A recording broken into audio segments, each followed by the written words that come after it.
Hi guys, Bran here, and welcome to another commentary video. Today, I wanted to talk about something that I feel like I don't have a solution for yet, and hopefully I can kind of levy you guys for some kind of solution with this, because it's something I haven't really made my mind up on yet, and what we can do about it. But I've come across a issue when it comes to DBD that I really don't have a solid take on, that I'm kind of like intrigued on how we can kind of maybe as a community come together and try to think of different solutions on what can be done about this specific issue. The 40 perk change has been revealed. We all know what's going to happen come in the mid chapter, and a lot of people are lamenting a lot of the changes that have happened to the survivor side of the game because of two specific characters, and that being up here, that being Nurse and Blight.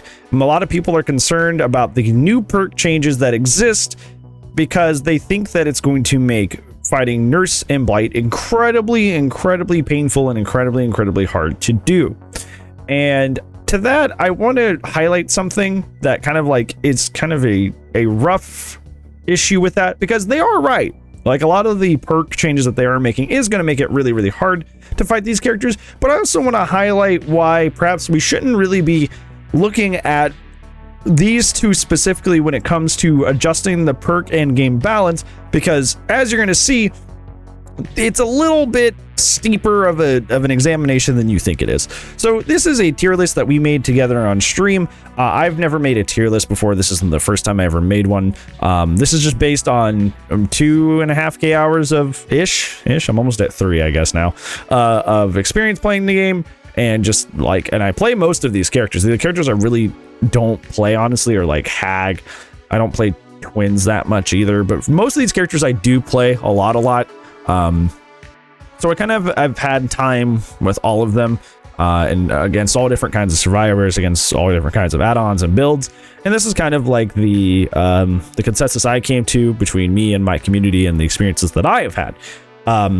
Now, this is just a consolidated tier list to think about, oh, well, who's in what tier in terms of general strength? Like, obviously, if you want to be winning most of your matches, you want to be playing Nurse or Blight because they're the best. If you want just a good killer where you win some of your matches, and it mostly comes down to like your input and your skill and the things that you do, you can pick anybody in the B tier because they're good, right? They're good. But we also want to highlight people that, you know, maybe need a little bit of help, like Clown, Sadako, and Pig really need buffs, and characters that are just outright outdated and probably need maybe full reworks or like extensive changes to be good, like Myers and Trapper. We just wanted to highlight strength in relation to like general strength in the game. But the reason it's hard to balance perks on the survivor side is because of the power disparity in this game. And I made this video like my first year of YouTubing ever, but I want to kind of revisit it in a different visual sense, because I want this to come true and make sense to you in a better way than I could have conveyed it as a baby YouTuber. And especially since a lot of people have been talking about the recent 40 perk change that, like, hey, these two, it's going to be miserable to fight them now. And here is why. If you don't know what power disparity is the difference between the strengths of different killers. Like, I can put these guys all in B tier, so they're all generally good. But this kind of tier list really doesn't show the comparison of power between, say, like Dredge and, say, like Oni, or the disparity in power between somebody like Trickster and Artist. Like, you can see kind of like the general categories that they're in, but you're not really seeing like their true comparisons of powers to each other.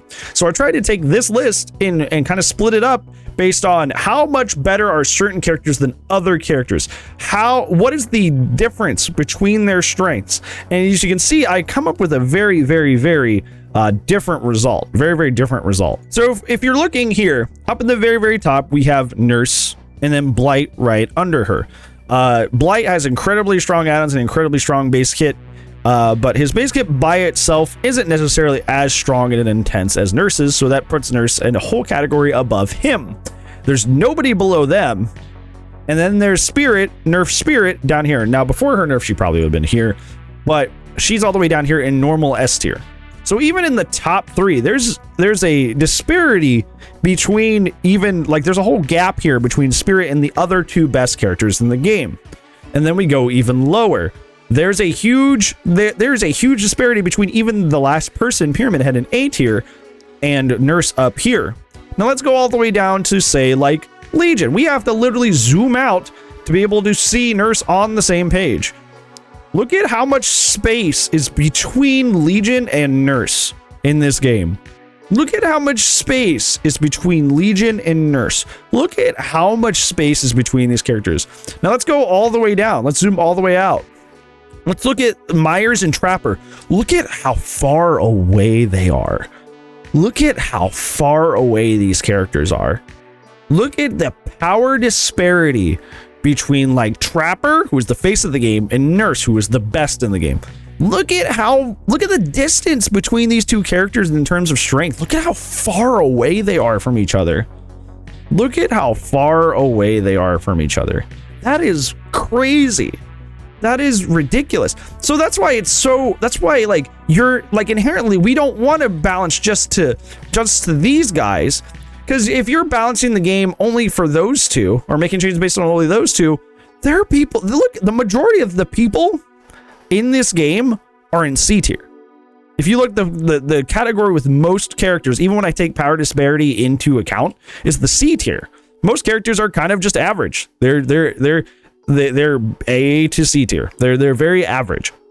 Now, ideally, in a perfect world, we would have most people in these three categories, A and B. That's kind of where you want. If the game was perfectly balanced, everybody would be A to B. That would be like, well, A plus to B. Sorry, most characters would be A plus to B. The strongest characters would be A plus, and the weakest characters would be B. That's the perfect world. But that rarely happens in games, just because balancing characters is hard. But when it comes to like balancing perks, why are we balancing for these two up here? Because if you make a drastic change to stop Nurse and Blight from having issues, look at how far away most of the crowd is. Look at this bottom area. Look how many people look at how many characters you're affecting when you make something to specifically counter or affect these guys. And look at all these people down here who are already having tremendous issues. Look at all of these characters that are going to be adversely affected by that. Now, obviously, the main thing people would say would be then we need to bring them back down. And like I said, ideally in a perfect world, we would have no S tier. We would have everybody here, right? We would have this kind of setup, and then we would take all these characters that are down here and bring them up into the B tier. Give them assorted buffs that throw everybody up in the B tier, and we don't even have a C tier. We just have A and B. This is what a perfect world would look like.